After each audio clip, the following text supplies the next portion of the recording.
God. The podcast where we're absolutely sure we don't know everything. We lost it there, but we're good. I'm your host, Zach Nebraska Towers. I'm Kelsey, dumpster diving for donuts, darragh. Wow. I didn't know where you're going with that. It certainly wasn't dumpster diving, but I've been. I'm not ashamed to admit it. Same. I grew up, under you. I did fine. Are obsessed with hitting buttons Stop that you don't need to hit. Don't yell at me. We used to dumpster dive all the time. I'll Really? never forget this summer where, maybe it was like every summer, McDonald's had the Monopoly. Yes. And we would dumpster dive looking for people because people wouldn't tear their tickets. And this is in the day and age of like free Big Mac, free McFlurry, free whatever. And so we would like literally find free meals. Oh, that's actually fun. And I bet you were doing it at an age where that was like a treasure hunt. Oh, yes. And it was like $10 for like a full meal. Can we do that can we do this now? Dumpster dive? For McDonald's stickers? I don't know if the stickers still give what they used to give. They used to give free food. Yeah. Can someone comment below? Yeah, comment. I was waiting for them to respond. Hi, Zach. Hi, Kelsey. So by the time this airs, we'll be back. We'll be back for my live show. Wild. We're talking from the future. Yes, from the past about the future. The show was amazing. So good. I can't believe sold out. Standing room only. Can you believe New York City? The Gossip Girl wrote about it. She came. Insane. Philly, the Eagles were there. Yes, birds were all over the restaurant. I was trying to think of any celebrities I know that live in Philly. This will be it was my first time in Philly, the city of brotherly love. Yes. And it was great. Every guy on the street tried to eat my ass. Can you believe though that they couldn't because you got food poisoning from your first Philly cheesesteak? Don't say that. I'm sorry. Oh my God. Yeah. And you wouldn't either because your yeast infection. Yeah, that's most likely. Smelled too much like bread and you got attacked by seagulls. What are seagulls doing in Philly? Isn't it a watery? Is there water by it? I'm going to sound real fucking dumb. We already know I don't know where Philly is. Don't Google it. Anyway, the live shows were amazing. We're going to do them again because they did so well is what we're predicting. Yeah, we were asked to we almost did a second show one of the nights. Yeah. But we're like, Philly, we got to go. Zach. What? Listen to me. This is important. Oh, Philly is very close to the water. Thank God. Thank God. Also pretty close to New York. Which is where I theorize. Don't say that like Philly also is. Christ. This is very important. A few weeks ago, you told a story on the podcast. Oh my God, yes. About your mom and aunt getting robbed at gunpoint once upon a time. And your aunt being like, we have more stuff in the apartment. Yelled that at the robbers. And they're like, okay. And they went and robbed your so aunt's house. That did not happen. Wait, what? That was fiction. She did suggest it, but my mom was like, and then my mom. Okay, wait. So first of all, this is an addendum to the story. You texted me a few weeks ago and you said, I need to tell you an update to the robbery story. And I wrote it down. I've forgotten about it until just now. Yes, so this is an update to the story you told? Yes. Okay. Because I got it wrong. You lied. No. You're a liar. No. Got it. The aunt did say, we have more stuff in my apartment. Still insane. It's right up the street. Insane. And my mom, to cover, goes, how about we just walk with you until you find someone else to rob?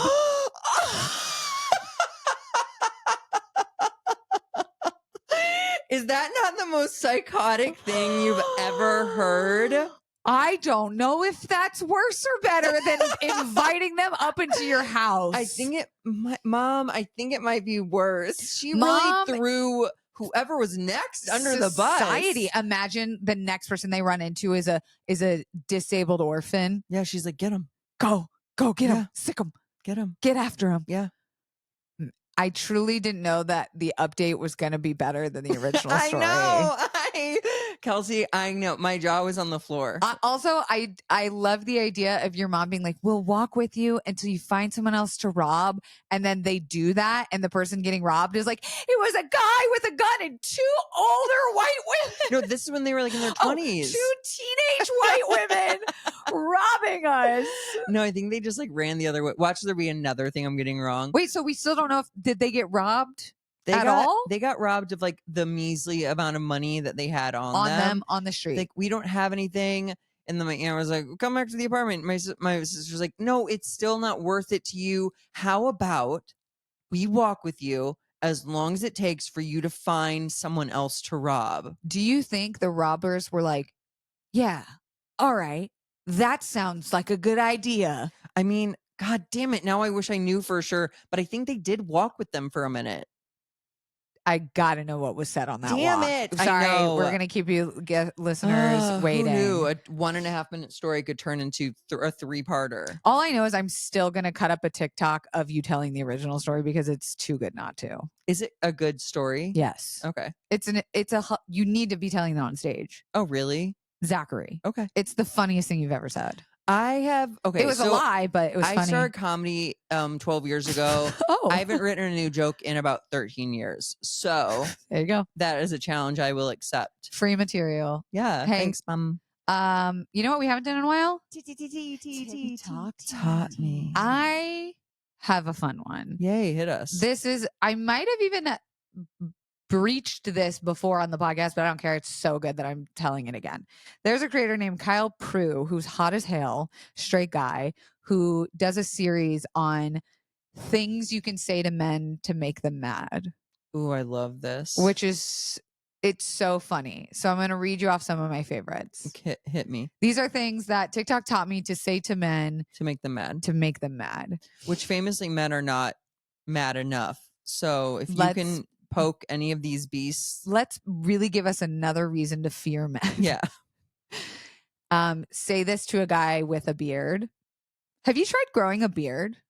And then if they say, I have a beard, you say, yeah, but like a real one. You say this to a guy after like a shitty guy comes and hits on you. Like, just like a gross, creepy dude. Do you have a humiliation kink? That would take a dumb guy so long to understand. He'd be like, oh, maybe. I could. Is that what you're into? I liked this one. Call a really tall guy average type.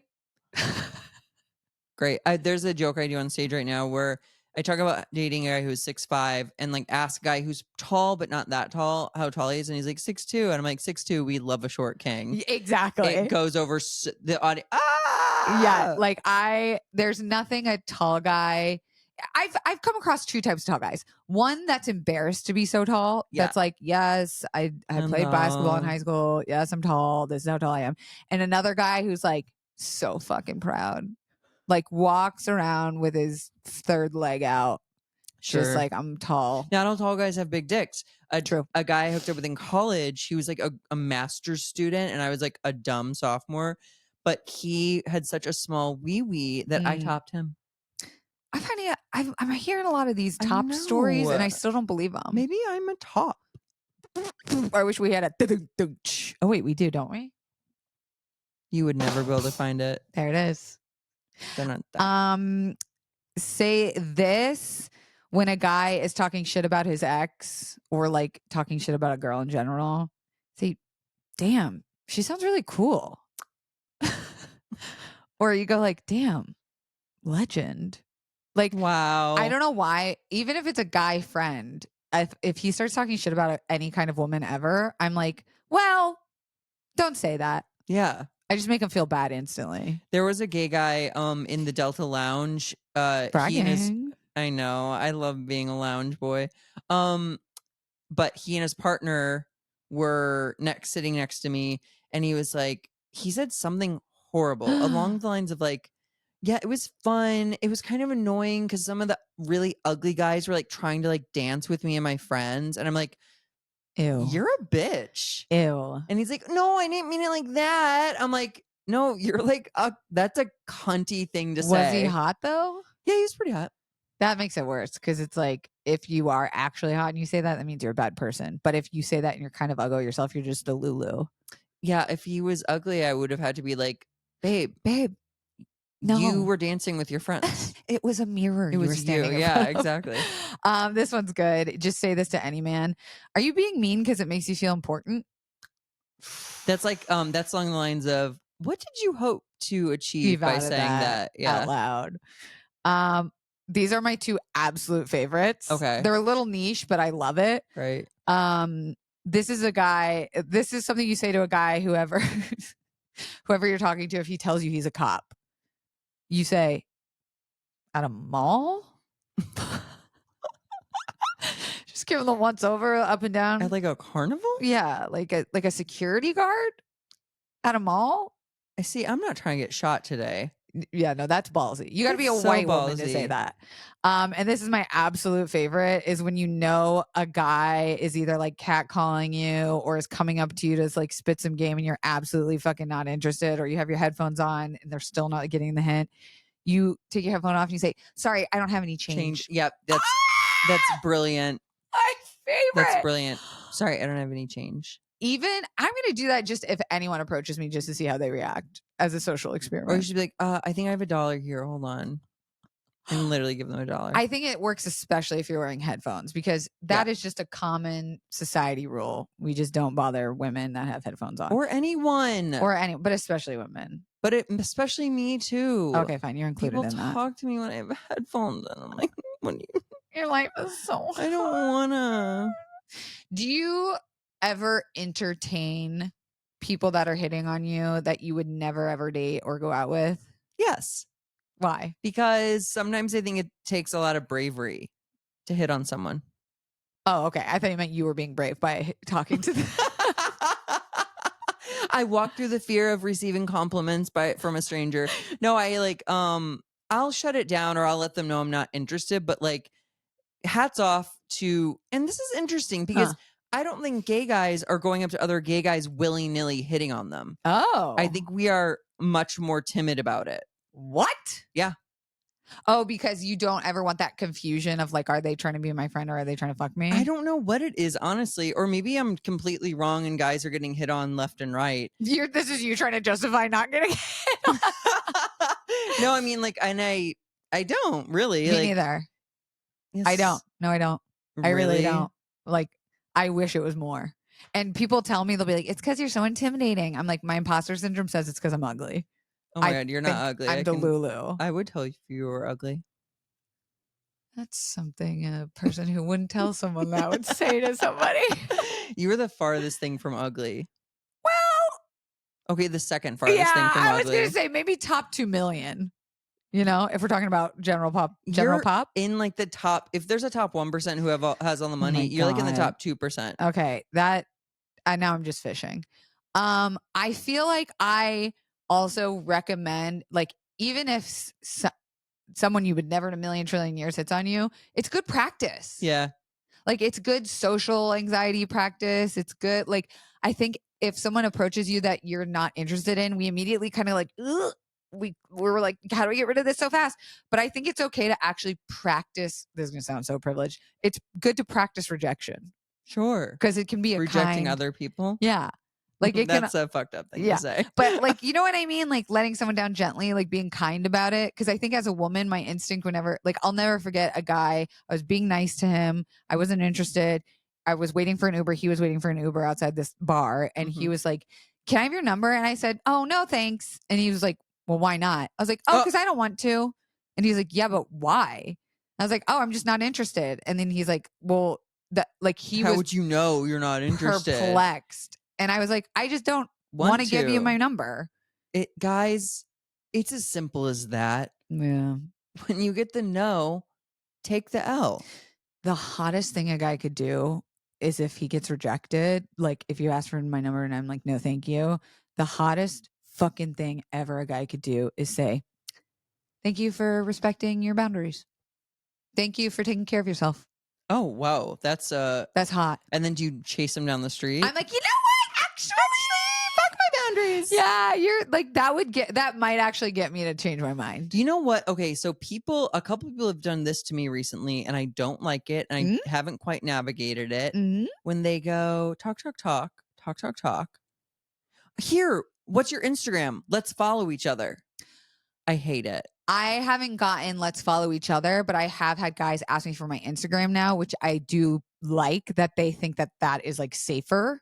Because I'll give my Instagram out willy-nilly. I'm saying these people in a societal pressure sort of way, like put me in a situation where I have no reason to be like following you. Yeah. I had a guy do that on a plane once, and I was like, oh, the service is bad. And he's like, oh, you can do it on your computer. Because he saw I had bought internet. That's insane. Yeah. And guess what? Never talked to him in my life. Sure. I often like if it's happened that they do get me to follow them because it's like this happened to me at the beginning of the cruise, like day one, and they were kind of connected to the entertainer group. So I was like, fuck, I can't we're sitting here. I'm not doing anything. Like there's no reason. And I just unfollowed them like 2 days later. Nice. While you were still on the cruise. Yeah. That's ballsy because now that's the type of person that'll come up to you and say, hey, why'd you unfollow me? Yeah. I go, I don't want to follow you. My biggest fear is that I have no idea who I'm following. I generally never look at it. I don't think about it. I'm afraid I'm following like a fucking red pill or some shit or like someone that's been canceled. Statistically, you should go through and do a purge. That I don't want to. Really? That sounds so boring to my life. Really? Waste of time. Oh, chaos. I forgot. Chaos. I love chaos. But I have had fans DM me being like, why are you still following blah, blah, blah? And I'm like, oh yeah, I forgot he like ate the bones of a person. Whoops, forgot to. Well, what was the person doing with the bones? Nothing. It was Army Hammer, I guess. Oh. Yeah. But I feel like that was weird when people were like DMing me, reminding me to unfollow someone. I was like, thanks, but also shut up. Yeah, how much time do you have? Why are you looking at the people I follow? That's so weird. Now everyone's gonna go. They just look at mutuals. Yeah, I mean, but now if you're going to do that for me, do let me know if I'm doing anything problematic. Do let me know. This is an invitation. I love going through and like unfollowing people. I'm like, who is this even? Oh, has that been happening to you a lot lately on your IG? It's been shaking up my algorithm where it's showing me stories of people that I didn't even realize I was following. I'm like, who is this? I don't watch stories a ton. Do you scroll through pictures? Not really. I like check my notifications and I scroll through the main feed. Dude, I stay watching stories. Really? It's like free entertainment, free TV. Maybe I should start. Try and influence me, you know what I'm saying? Okay. But that's not, this episode isn't about us feeling confident as we so clearly feel this part of the podcast. It's about us feeling insecure. It's about us feeling confidently insecure, aka imposter syndrome. Pasta, you hungry? Olive Garden. We'll be right back after this.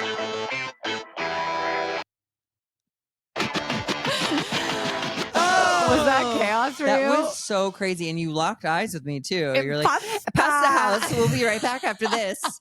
I got hungry. I'm sorry.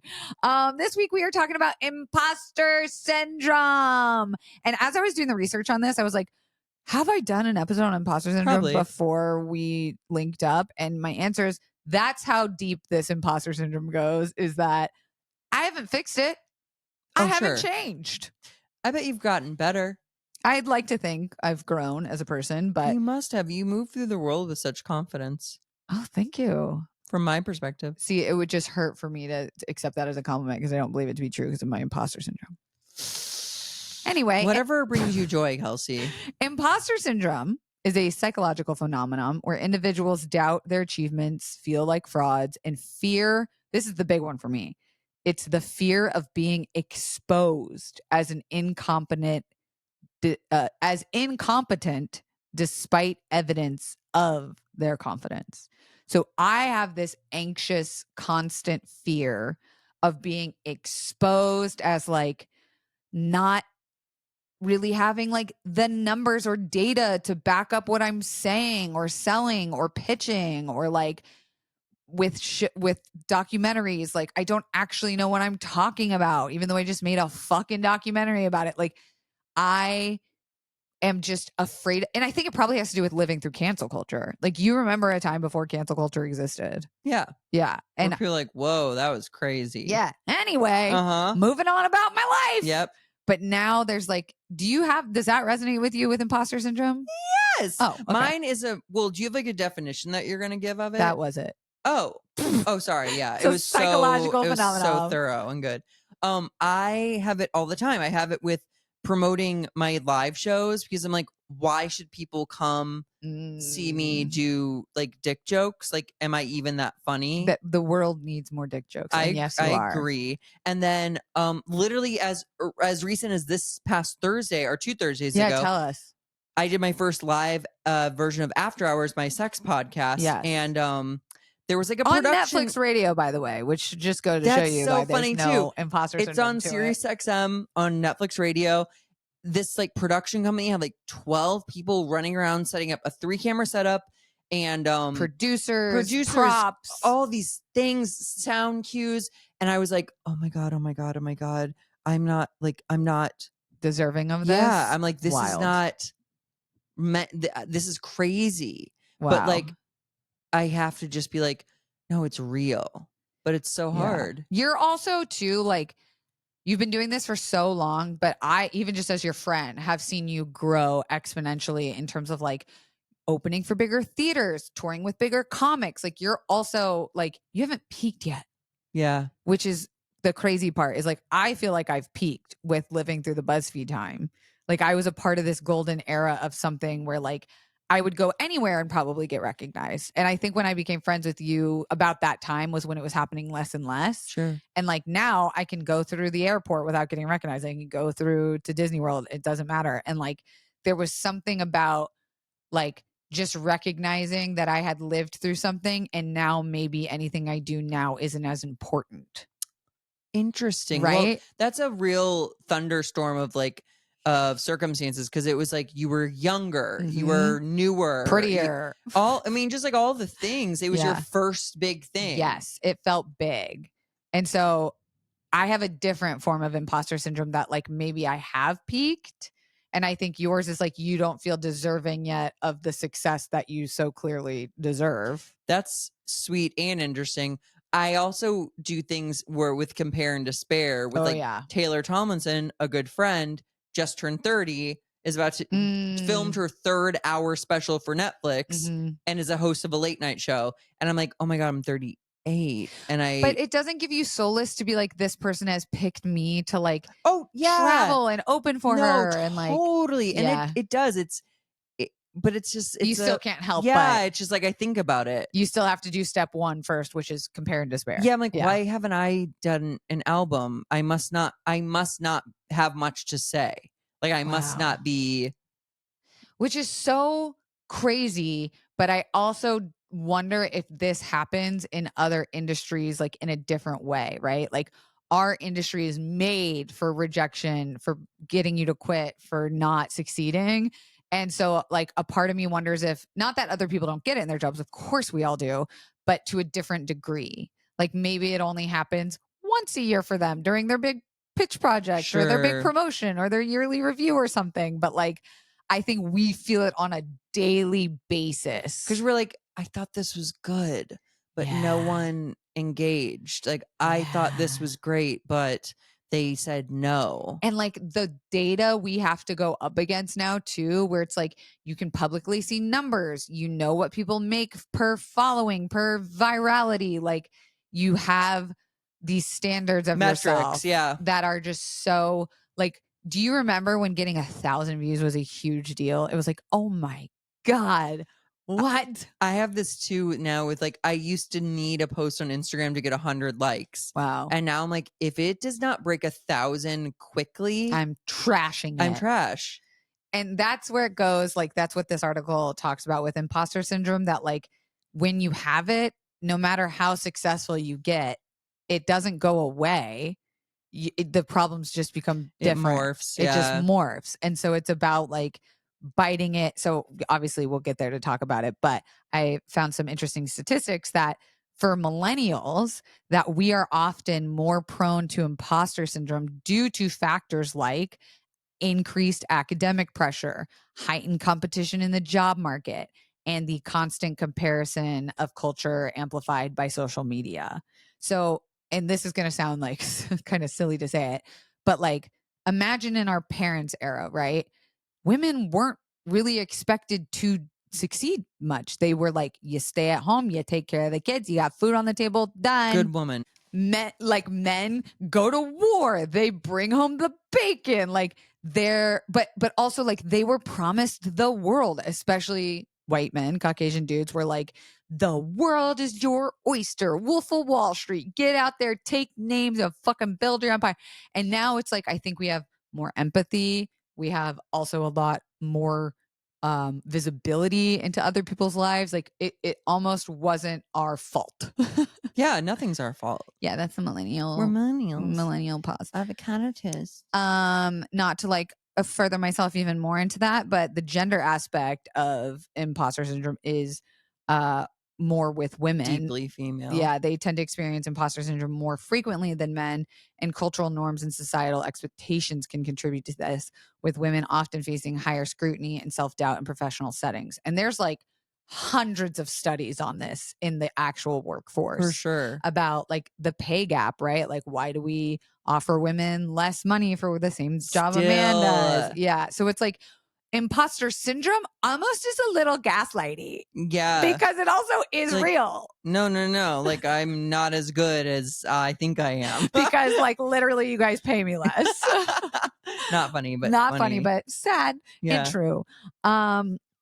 Notable figures like Maya Angelou, Emma Watson, and Tina Fey have publicly admitted to grappling with imposter syndrome despite their remarkable successes. Wild. Tina Fey. Which just goes to show you that like imposter syndrome also doesn't discriminate. Like no matter how successful you are. Are all three of those people in the arts? What were the three names? Maya Angelou, Tina Fey, Emma Watson. Crazy. Wow. So I think it is kind of like a heavily artist thing. And again, like I said, I think that's the nature of our industry. Sure. You have to really believe in yourself. Delulu. And almost. you have to detach from the like count or the view count. Also, it has obviously an impact on mental health. It can lead to increased levels of anxiety, depression, and stress. And there was a study done that found that around 70% of people in general in this world experience imposter syndrome at some point in their lives. Wow. What's up with that 30%? But okay, you've met the 30% and they're fucking eerie and annoying. Because I'm like, where are you getting this confidence from? True, they're delusional. Oh my God. Yeah. I think of an open mic where it's like all people just confidently saying these horrible takes on everything. And I'm like, you think people want to listen to this, huh? Yeah, and like, how did it take me so much energy to come do this? And you were just like chomping at the bit. That's literally where the other 30% are at. Open mics. So yeah, we know that it's not great, but we all experience it. We just talked about it in our personal lives. So there has to be strategies for overcoming imposter syndrome, right? So some of the obvious ideas, but like we hear it but don't necessarily ever like take time to actually do it, is practicing self-compassion. So for me, what does that look like? I literally have on the other side of this pillow, you can't see it, I have a thing called a dope jar, which is I write down anytime something dope happens in my life, no matter how big or small, fold it up, put it in there. And whenever I'm having a day, one of those fucking imposter syndrome days, I go in there. Those? Yeah. And yesterday, like I was feeling a type of way and the athlete was like, ooh, pull one of these. And it said, I'm on a motherfucking TV show, bitch. And I forgot that like all the time. Crazy. We were on 2 seasons of a television show together. Little me would not like, even believe.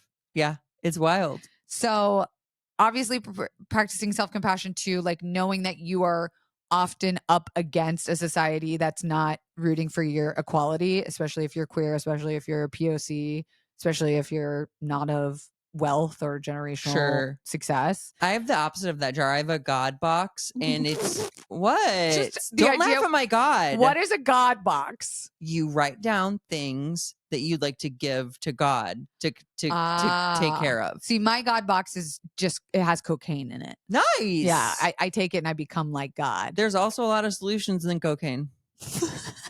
Put that on a t-shirt. Yeah.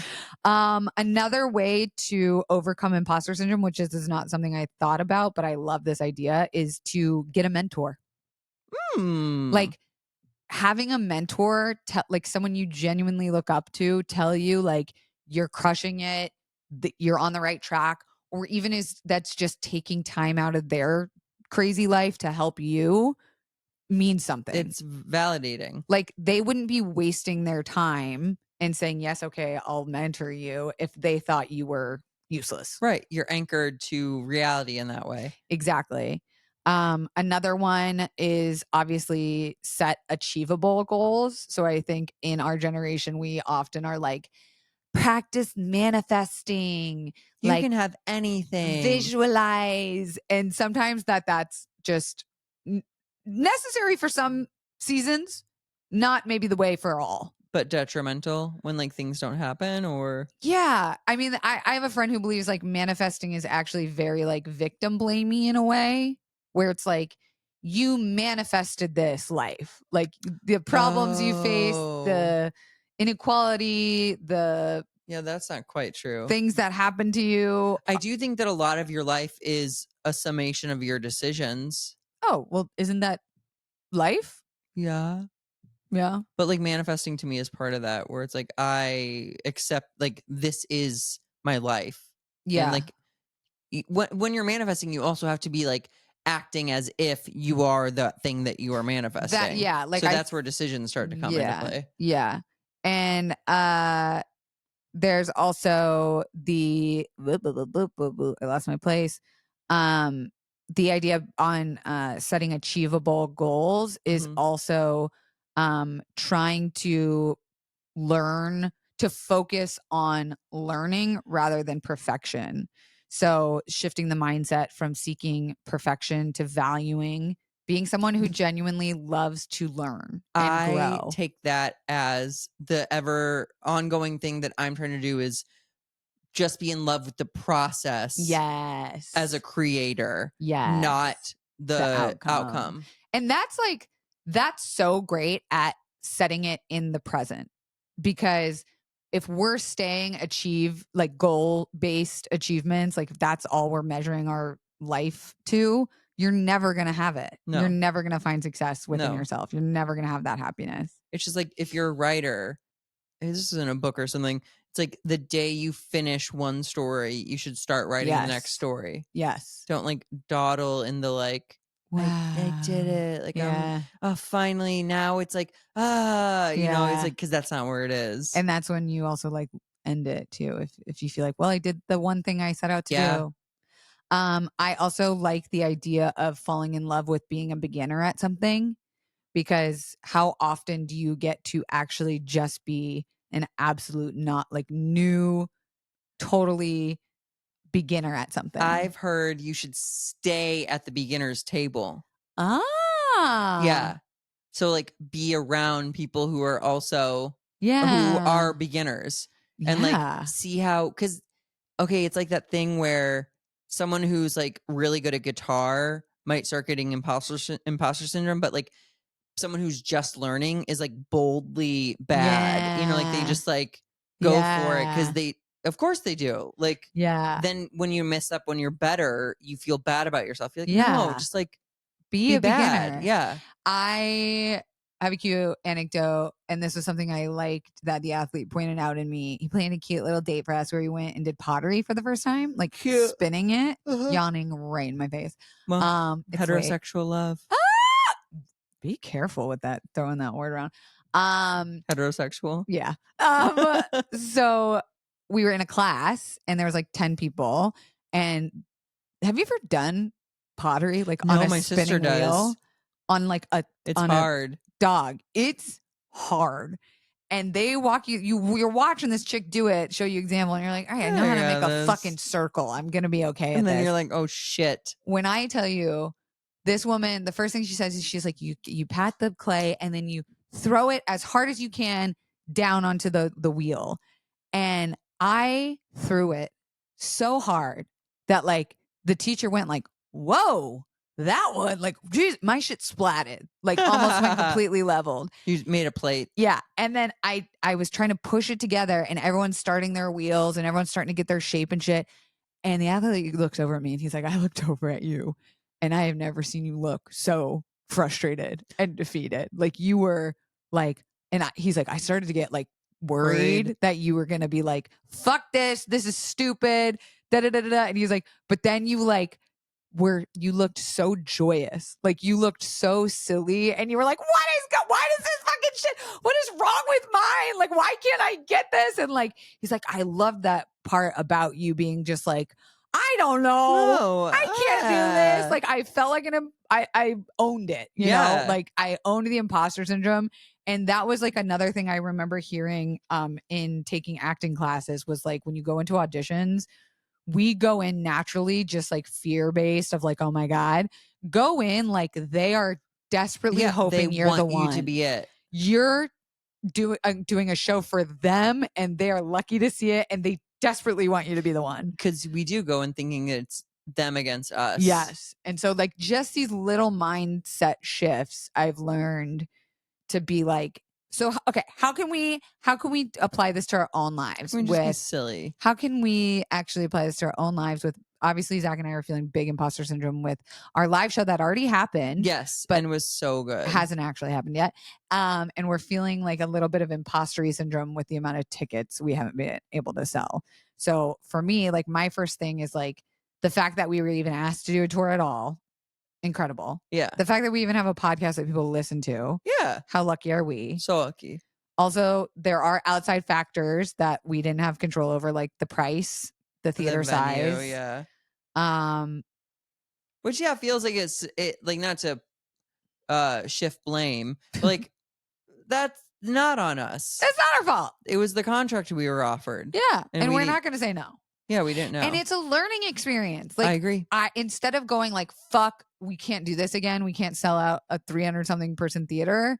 I go, next time we're going to do 100 people theater. Yeah. And it'll be half as much money. Yep. But we'll make it worth it. Maybe we'll do 3 cities back to back. Yeah. So you know what? I think we did good there. I think we did great. I think we're healed from our imposter syndrome. I feel better. What do you have imposter syndrome about? Leave a comment below and also tell us what helps you get over that imposter syndrome. Guys, that's fucking it. I don't have anything to promote now that we've done our live show. Do you have anything? I have another live version of After Hours, March 5th at the Hollywood Improv Lab, and then May 2nd at Dynasty Typewriter. Ooh, I'm going to that one. Yes, I am so excited. That's it for this week, Confidants. Rate us.